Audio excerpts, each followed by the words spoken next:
അമ്മയോടൊപ്പം ഹൃദയം നിറയെ സ്നേഹഗീതമുഴങ്ങും ജീവന്റെ വഴിയെ അമ്മയോടൊപ്പം.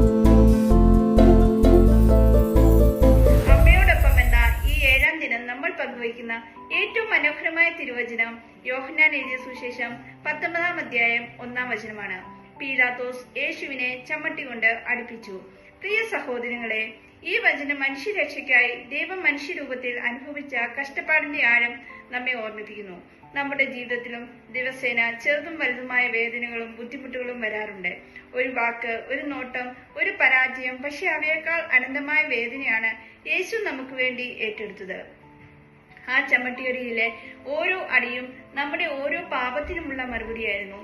യേശുവിന്റെ സഹനത്തിന് മോചന ശക്തിയുണ്ട്. നമ്മുടെ ചെറിയ വേദനകളെയും യേശുവിന്റെ കഷ്ടപ്പാടുകളോട് ചേർത്ത് അർപ്പിക്കുമ്പോൾ അത് ദൈവകൃപയായി മാറുന്നു.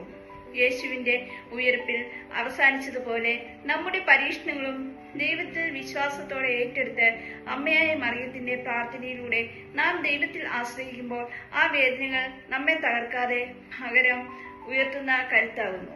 അതുകൊണ്ട് നാം ഓരോ ദിവസവും അനുഭവിക്കുന്ന ചെറിയ ബുദ്ധിമുട്ടുകളെയും ജീവിതത്തിലെ വലിയ കഷ്ടപ്പാടുകളെയും യേശുവിന്റെ ക്രൂശുമായി ചേർത്ത് അർപ്പിക്കാം. അപ്പോൾ നമ്മുടെ ജീവിതം ദൈവകൃപയിൽ വളർന്ന് മറ്റുള്ളവർക്ക് പ്രത്യാശ നൽകുന്ന സാക്ഷ്യമായി മാറും. ഈശോ മിശിഹായ്ക്ക് സ്തുതിയായി.